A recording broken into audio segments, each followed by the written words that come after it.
Hello, everybody. Welcome back to the Life Money Balance Podcast. I am your host, Dr. Preston Cherry, founder and CEO of Concurrent Financial. You know what time it is. We're here to chop it up about life, money, balance, where your life and money are working concurrently to help you create and achieve your life, money, balance, where you are living aspirationally. All right, let's chop it up and get into the show. Every third week in August, it is estate planning week. So let's talk about it. Estate planning is very important when we're talking about planning for transferring your life as far as your assets and carrying out your legacy. And when we're talking about estate planning, most folks find it challenging. And why is that? It's because we're talking about death a lot. And folks don't want to approach that gloomy topic because we're talking about our own mortality. And we're also talking about our loved ones passing. And folks don't want to have to deal with that. We like life, right? We like joy. And having to talk about death hits home. But as I share with many folks, and I've shared with client talks and meetings, is that there's not too many guarantees in life. Death is one of them. Death and taxes, we do have to pay those. Those are not going anywhere. And taxes are associated with death as well. And so when we're talking about life being full of uncertainty, and there are certain uncertains, and one of those uncertain is it's just going to happen is death, then we can plan for that. And what we don't want to have happen to us is to exacerbate the emotionality of those certain events that are going to happen to us by not being prepared for them.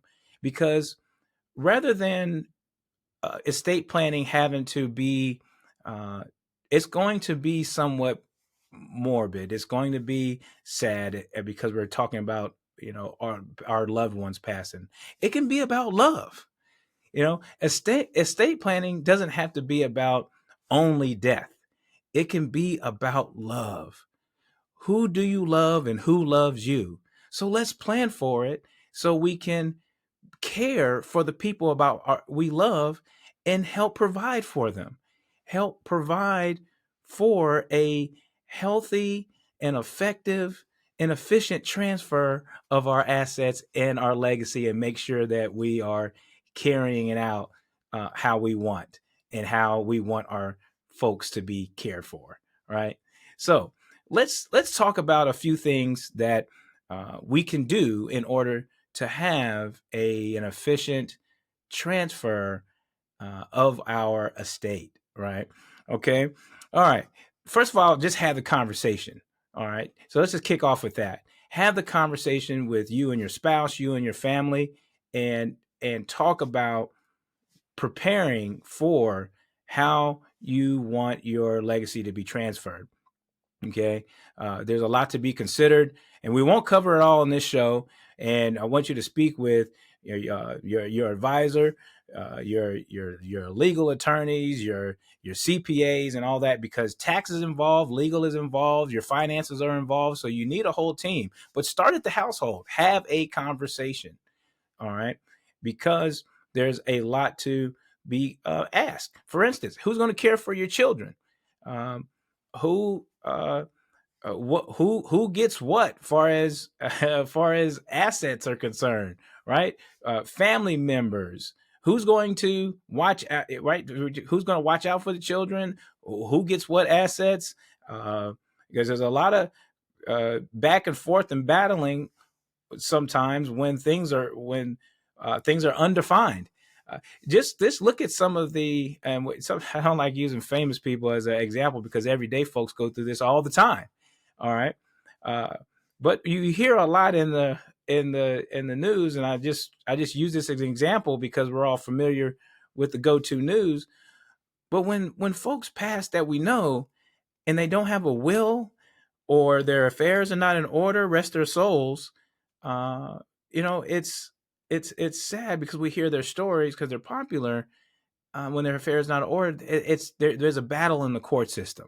Okay, and I'll talk about that in a minute. What that's called is probate, and that means the states or some sort of the government is controlling where their assets are going, and rather than having control of where their assets are going, because it's in the documents or titling or contract, we'll talk about that here in a minute, then all the control is with the state. Okay. So you want to have that conversation first in saying at the household level to discern where you want your assets to go, who you want in control of your assets and your legacy and your care of your human capital, your children, your spouses, your care, who you want to carry out your decision making. Okay, so have all of your dignity considerations. Okay, start having those conversations. Number one. Okay, number two, protection. All right. You want to protect your family as far as your estate is concerned. So too often we are exposed to um, not being ready and not having our life insurance in order, whether it be at our employers, our employer provided life insurance, private insurance that we can buy and purchase early, and have that to where it's portable everywhere, and having the right amounts, checking those amounts every year because life events happen. Okay, so we need to have those amounts checked. There's a lot that goes into what the right amount is. It's unique to every household, what type of insurance that you need, um, where to place that insurance, far as maybe a life insurance trust, how to make it, more efficient. There's You can get as simple and as complex as you may need it. Okay, depending on your life structure. Okay, but the essential need for life insurance, and that's a whole other topic, far as how complex it gets. We'll have a show on that. But protection is about taking care of your loved ones. You either self-insure this or buy protection, but either way, okay, it's important to leave a ready amount of assets to where when one person or both persons pass, then that other person or your whole entire family is taken care of in a way to where it doesn't leave your loved ones in a situation to where they are uh, um, affected in a manner to where their lifestyle and their future is interrupted. So protect what you and your family have built for their now and their future, and so they can continue to thrive. Okay, so protection is very important. So I say life insurance, either through transference or building up your wealth in a manner to where you have enough to uh, self-insure. Either way needs to be addressed. So protect. Okay, all right. Also, proper titling of accounts. Okay, proper titling of accounts. And what do we mean by that? All right, now we're introducing this concept of probate. All right, the P word, which is everyone will pass through this thing called probate when you pass away in the courts. Now, you're either going to pass through probate, meaning going through the courts with a will or without a will, intestate or testate. Okay, and when you have a will, okay, then it is better for you. Okay, it is better for you because that means that the courts will not have the power to take over for your estate and make decisions for you. All right, and you don't want that. Okay, so you want to have a will dying, dying with a will, in order for you to make more decisions with your and control with your estate. Okay, now the thing about having a will, all right, is that having a will, it's public information. It's a public information, so people can find out your will and find out what happened, get all up in your business. Okay, so what you may want to do is take it a step further. And create a trust. So with a will, you have executors, and then with a trust, you have trustees, and these are the folks that you are going to entrust with directing and carrying out your wishes. So with a will or a trust, all right, first with a will, I want you to start asking yourself questions. With a will, you're going to ask yourself questions. Will you want the state to do your business, or will you want yourself and the people that you trust to do your business? So it's a bunch of will you wants.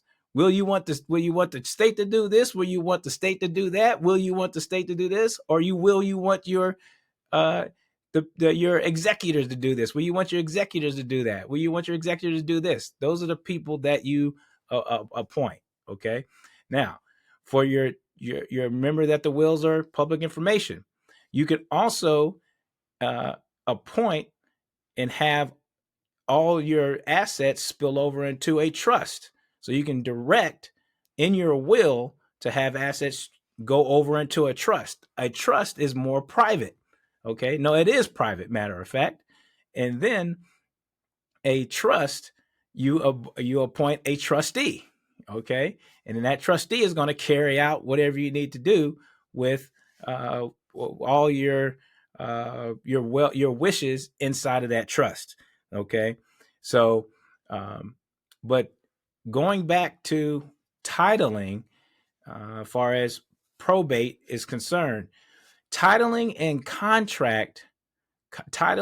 contractual law supersede probate. So meaning avoid. So titling and contract avoid probate. All right. So what does that mean? Well, when you have a beneficiary line, say on your life insurance, your employer benefits, okay, anywhere where you see a beneficiary line and they ask you to fill that out, well, you're going to want to fill that out. All right. And a lot of times folks tend to just simply not fill that line out, or not fill out a secondary beneficiary. All right. You have a primary beneficiary and a secondary beneficiary. So please be mindful of those primary and secondary beneficiary. Contingent beneficiary, okay, is another phrase that you're going to hear. Beneficiary spaces are important, because when you fill those out, that's contractual law. That means that that contract is going to direct that asset, meaning whomever's on that line is going to receive that asset, okay, or that payout, okay. So that's going to avoid probate. That's very important. So the next line of defense, but the next line in your estate is titling. So when you're talking about your banks and particularly banks accounts, oh my goodness, if you ever, I hope you've never have to experience. Well, you will. Like we said, death is a surefire thing, and if anybody has ever experienced this, bless everyone's heart and spirits that have gone through this. It's a very difficult task for those that have had to present a loved one at a financial institution, with not having documents in order. Having to prove that is very difficult. However, if an account is titled correctly, joint tenancy with right of survivorship or joint tenancy in common, depending on how you want to title it. but the titling will decide how the assets are passed. Okay. Like, for instance, joint tenancy with right of survivorship, joint tenancy with right of survivorship. That means if there's two people on the account, then when one person passes, the other person that's on the account, that account automatically passes to the next person on the account. Full stop. Okay. That type of titling, all right, automatically bypasses probate. Oh my goodness. It's not magic, but that's the type of estate planning by titling that helps out with effective and efficient transfer. Okay. So titling, and we've talked about trust, and wills a little bit. There's too much to cover, so we're gonna write a blog about that. Sign up for the blog. When we're talking in the podcast, we're talking about a lot that we could cover in 20-25 minutes, and then the blog is going to cover a little bit more. So we hope you come see us at Concurrent Financial. We serve a lot of folks, and there's a lot of detail that we cover with individuals. Okay. I would also say that when we're talking about estate planning, and particularly of today, which not so much in the past, okay, which is technology. All right. So passwords is a lot. Be sure to be mindful of all of your passwords. Okay. And because people have to find out where your passwords are. Okay. And to get into your accounts, and there's so many. Well, I was about to do something myself and tell all of you where my dang on passwords are, but I will tell you, you need a couple of files, and you need to be able to. And that goes back to conversations. You need to be able to communicate to folks, your people close to you, of how to find your passwords in order to get into your financial institutions, or your documents, and this and that. So to make it easier, in order to find your estate documents and the like, in order to effectively transfer and be a participant in your estate. And one last but not least, I should say. And these are documents that go into your will. Okay, that I believe it's most important is your dignity documents. Your dignity documents, which is your advanced medical directives, which is your living will. Okay, your advanced medical directives, which is your living will, and your medical power of attorney. Okay, these two documents. Well, let's start with your advanced medical directive, which is your living will. This document gives folks instructions on how your end of life directions want to go. All right. How, because you can't communicate them at the end of stages of your life, and in particular. All right. It gives clear orders of how you want your end of life procedures want to go to the doctors. Okay. So sometimes in the rooms, there's a little confusion because there's a lot of emotion going on during that time with family members, and there's a lot of there's just a lot going on during that time, and not very understandable. So with clarity, if you express in those documents how you want to be cared for during those times, and consult your legal attorneys on how to write these up and execute these documents. Okay. There's just educating on, in general, what's in these documents. Again, seek some guidance from legal attorneys on how these are carried out and what goes into these.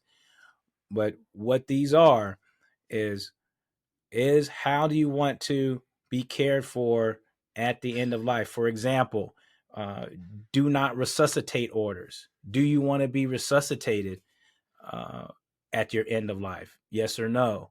Okay. Feeding tubes, so on and so forth. So these are the type of discussions that are communicated in that living will, and having an additional DNR placed in there. Okay.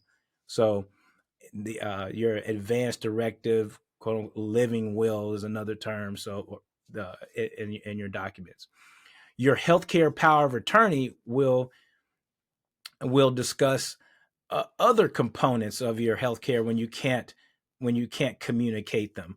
Okay, so when you can't speak for yourself, broad healthcare discussions when you can't communicate them.